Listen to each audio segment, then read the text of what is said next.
Hello everyone and welcome back to the Drive Guide, and today I got my boy Joe with me. Good to see you again. Good to see you. You are quite the BMW man, are you not? That's correct. Okay, so what is it about this car specifically that you like so much? I like it because it is smaller than most modern BMWs. Yeah. I think that they've grown over the years. I'm a big fan of the E46, and we actually own a Z3. Oh, do you? We do. So having a car that's modern and has the technology, but also is a smaller size and a lighter weight is kind of an attractive option. Okay. Well, we're in the M240i, and I know you know everything about it, but I just wanted to share one of my favorite parts of the car. So let's just open up the doors and then just put it perhaps into sport mode. There you go. And then do this. That is what makes a BMW for me. So we have the single twin scroll turbo in a 3-litre inline 6. This car produces 335 horsepower and then 369 pound-feet of torque, which is 15 horsepower more than the M240i, but 40 more torques than that engine. And I've had this car for nearly a week. It's the first manual BMW press car that they've given to me, and it's kind of perfect. The clutch is perfect, the acceleration is fantastic. I think the throws are perhaps just a tad long, but I know that's kind of the traditional BMW shifter, right? They're a little springier, they have a little longer of a throw. I mean, maybe for the M cars it is more of a short shift, but I look at this car, everything that it offers, I can't think of anything more. And of what you were saying about, you know, them growing in size, like the 4 Series is too big, the 6 Series is even bigger, and now they've killed it and made an even larger 8 Series. So for me, I can't think of any better car that BMW offers comparatively to this. I would agree, especially as a driving machine. I think that the 6 Series is for people who want to cruise around. It might be a nice thing to go down the Trans-Canada here in the Rockies, but as far as going around some of these twisty roads, this really is the car for that. Yeah. So then, first impressions, what do you think of like the exterior looks, the interior looks? What do you think? I think the styling's great. I love the front fascia. I think it's the extra vents and things you get with the this particular model look quite good. Yeah. I love this color. I love this orange. It's I don't know what the name of this particular color is. Sunset orange. Sunset orange. It's a beautiful color, and it really makes the car stand out. And then my other first impressions are really that it does go around corners like a BMW should do. Yeah. It's and the seats also, I've noticed as we have gone around a few of the twisty corners, the bolsters in the seats are actually like, they're solid enough to hold you in. I'm not feeling squished or uncomfortable. Well, you can actually adjust those. You do have a little button on the side to make it tighter or less restrictive. There you go. Yeah, they do hold you in place very well around the corners, and yeah, it feels great.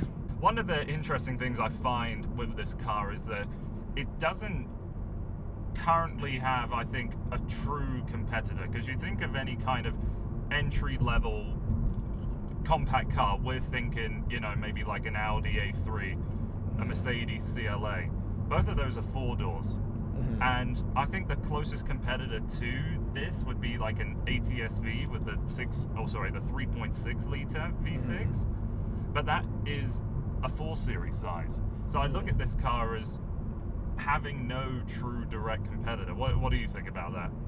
I think you're absolutely right, and I think that if you're looking at a competitor for performance per dollar, if you're looking at a Mercedes or an Audi's, which would be what you would generally think of when comparing to a BMW, they don't really have a model of that price range. If it is, you would by buying a 4-door, but if you were looking at a performance option, you'd have to get maybe an A43 AMG or an S3. Right. And both of those are not significantly, but they are quite a bit more expensive than this car.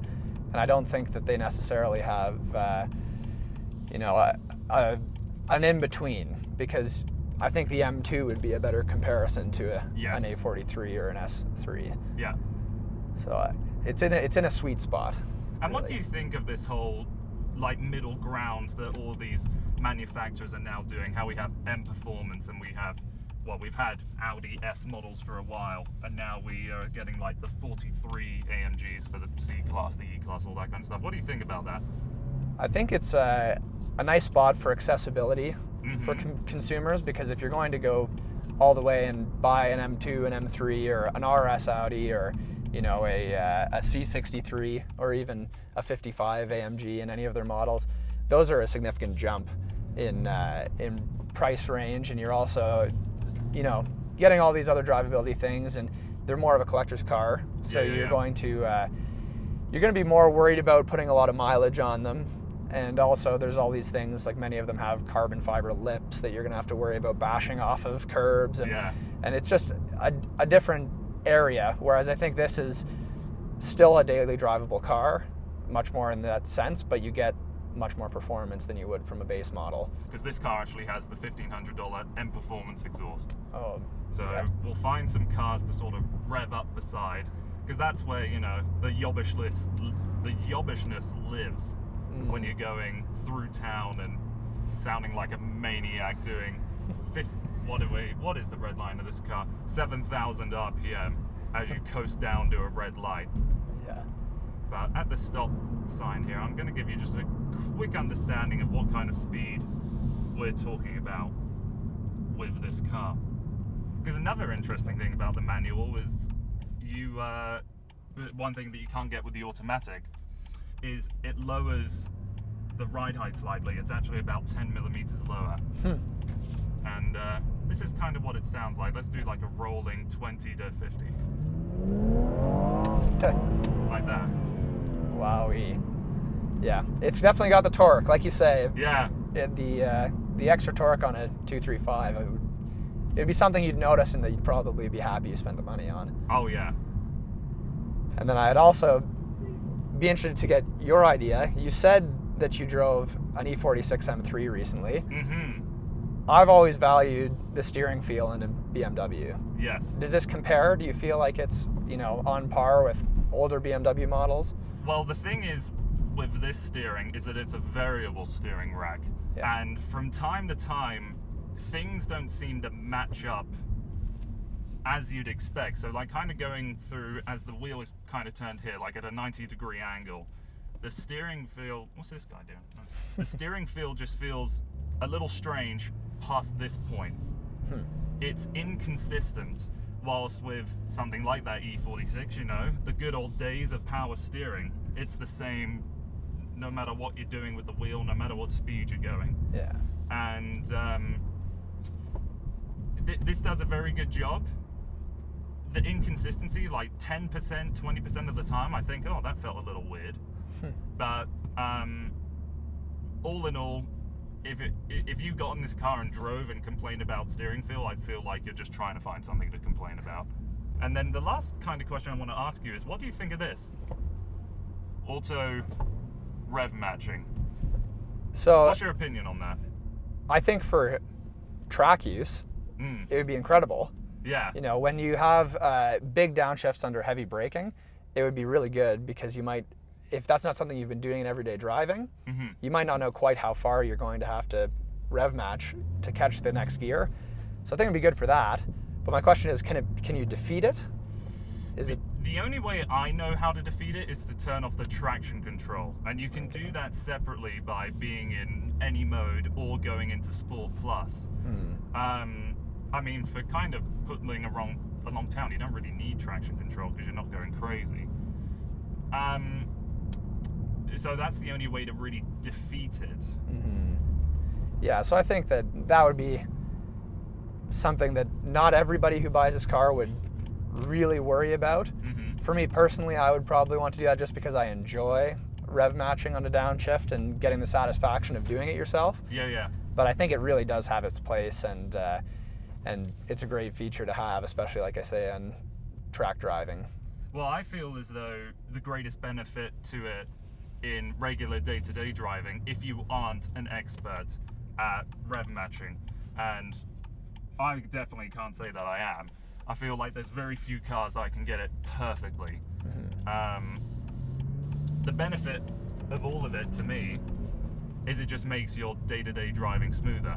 So I mean, this is third gear and I'm just going to lift my foot off the throttle and there's no sort of jolt at all. Yeah, that's it definitely makes the drivability a lot smoother, and it would be smoother than if you had to give it to a friend or a family member who wasn't as used to driving a manual. It would, you know, probably save some wear on your clutch and also take some stress away from them and the jerky driving experience. So. Oh yeah, absolutely. After seeing how it drives and everything, it's got the get up and go like that you could expect. I think, you know, for a car this size, 335 horsepower. See, in my mind, thinking back to, you know, E36s, E46s, a car like a, you know, a 328 would have about 215, 220 horsepower, depending which motor it is. And that seemed like a lot for a car of that size. But to be over 100 horsepower more, that's a lot of power. Yeah. And I didn't actually ask you, what do you think the price of this car is? Well, I know you said that it had the fancy exhaust system, so I can't think of exactly what the base price of a 240 is, but I would say that if it's anywhere in and around $50,000, that would be a fair price. Okay, so the one that we are currently in has every single option that you can possibly add to it, and that brings the price to $61,000. I agree with you, like if this was a $50,000 car, absolutely perfect. Yeah. But to get, you know, Apple CarPlay and a few safety systems and all of that, you have to jack that price up, and I can live without the safety systems. I'm spoiled and I like my Apple CarPlay now, to the point where, you know, I don't think I would buy a new car without one. But really, my overall opinion of this car is, if this was the kind of weather we lived in all year round, which is like 22-degree weather, perfectly sunny, maybe a bit of rain, this is the perfect car. But of course, we have winter 8 months of the year here, so that would make things a little dicey. It would dampen it like this. it would dampen it, but I think that you know, also people who enjoy driving and you know, don't mind putting snow tires on their vehicles, I think that people would be surprised to see how well these things really can perform with that's a good question. What is the size of the rear tires on this, if you know offhand? So they're 18-inch rims. The size of the tires, I'd have to have a look. Have to check. Yeah. I assume they'd be, you know, a 235 or something like that. That seems about right. In a winter tire, you know, I when I lived out here in the mountains with you guys, I had a 3 Series, and it only had 215 rear tires. Okay. I had snow tires on the car, and I never got stuck anywhere. So I would encourage that people could enjoy the rear-wheel drive all year round. And I think that's a great way to end the episode. Joe, thank you so much for joining me. Yes, thank you for having me. It's been an absolute pleasure. Now you can see my full review of this car if you click the I button just above, and I hope to see you again here on the Drive Guide.